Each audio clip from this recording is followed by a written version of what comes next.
Lecture du livre de la sagesse. Il n'y a pas d'autre Dieu que toi, qui prenne soin de toutes choses. Tu montres ainsi que tes jugements ne sont pas injustes.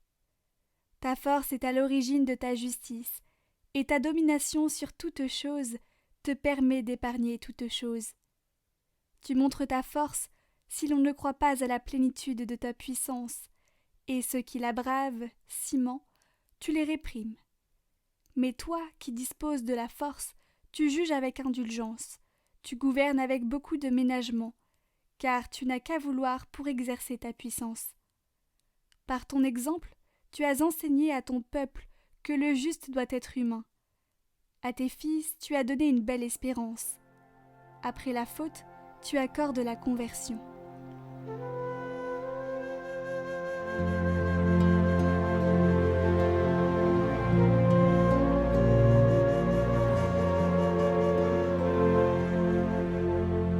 Toi qui es bon et qui pardonnes, écoute ma prière, Seigneur.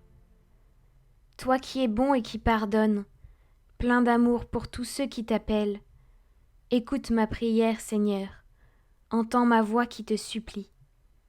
Toutes les nations que tu as faites viendront se prosterner devant toi, car tu es grand et tu fais des merveilles, toi, Dieu, le seul. Toi, Seigneur, Dieu de tendresse et de pitié, lent à la colère, plein d'amour et de vérité, regarde vers moi, prends pitié de moi. Toi qui es bon et qui pardonnes, écoute ma prière, Seigneur.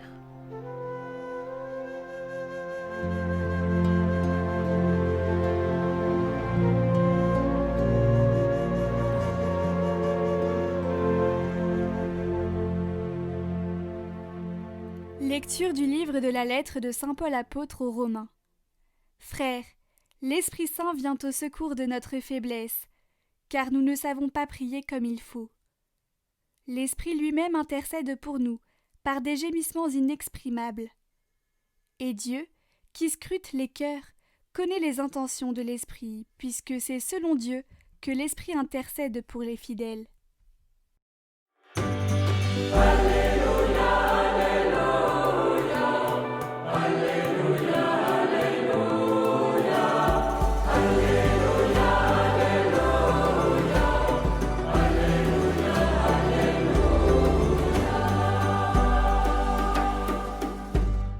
Tu es béni, Père, Seigneur du ciel et de la terre. Tu as révélé aux tout petits les mystères du royaume.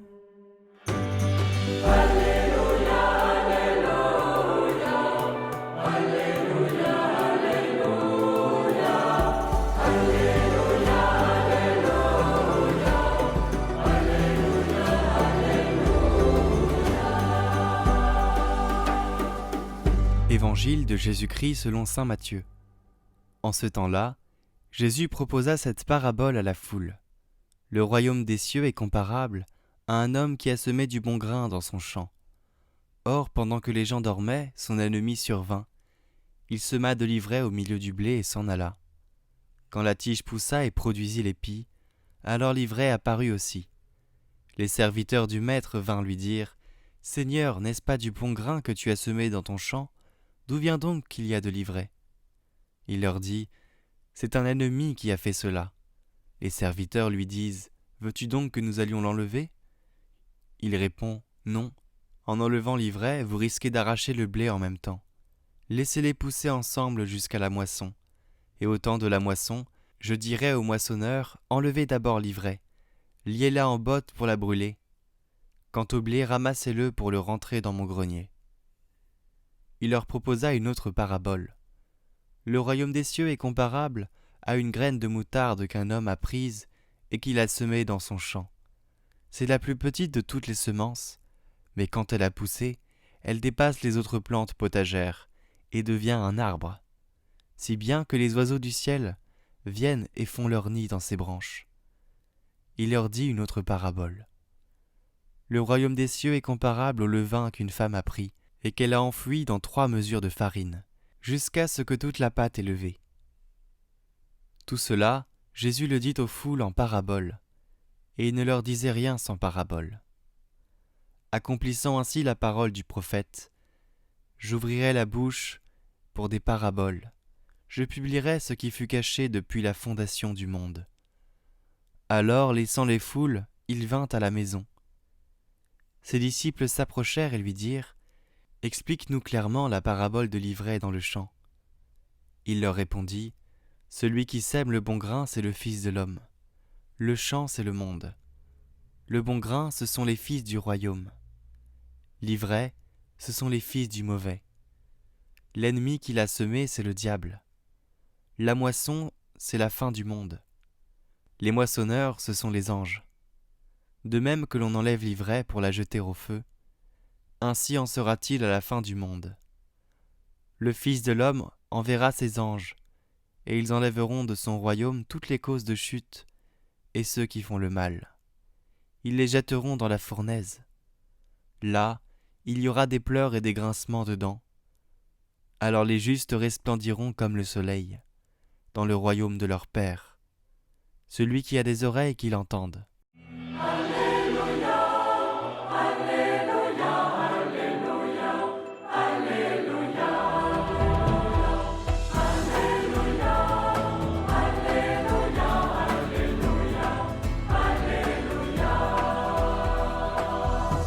Chers frères et sœurs dans le Christ, vous est-il déjà arrivé de vous demander pourquoi le mal? Pourquoi Dieu se tait-il devant le mal? La parole de Dieu nous en donne une petite lumière. Déjà, la première lecture nous montre un Dieu tout différent de l'homme qui use de sa prétendue force pour écraser le faible. Contrairement à l'homme, notre Dieu n'a pas l'esprit vindicatif. S'il devait agir comme nous, aucun être humain ne subsisterait.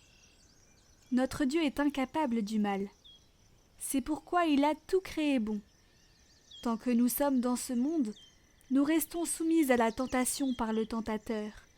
Nous cohabitons avec le mauvais. Nous ne lui résistons qu'en nous laissant à l'Esprit de Dieu, qui toujours vient au secours de notre faiblesse. Il ne nous revient pas de juger notre prochain. Il nous faut persévérer dans le bien et prier pour tous. Le silence apparent de Dieu n'est pas coupable. Il y a un temps pour tout. Dieu ne se tait pas, mais conduit l'homme vers son dessein d'amour. Quand l'heure viendra, Dieu lui-même reconnaîtra les siens. L'essentiel est de veiller pour ne pas entrer en tentation. L'heure de Dieu est la meilleure. Il avait promis le Sauveur au monde et ne l'a envoyé que des siècles plus tard. Souviens-toi de ce que saint Jean dit. On ne mit pas la main sur lui, car son heure n'a pas encore sonné. Mais quand l'heure a sonné, il fut arrêté et mis à mort. Et quand l'heure a sonné, il ressuscita le 3e jour. Que l'espérance demeure en nous pour toujours. L'heure Dieu sonnera dans ta vie. Crois et espère en Dieu. Prions pour toutes les intentions de cette semaine.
Gloria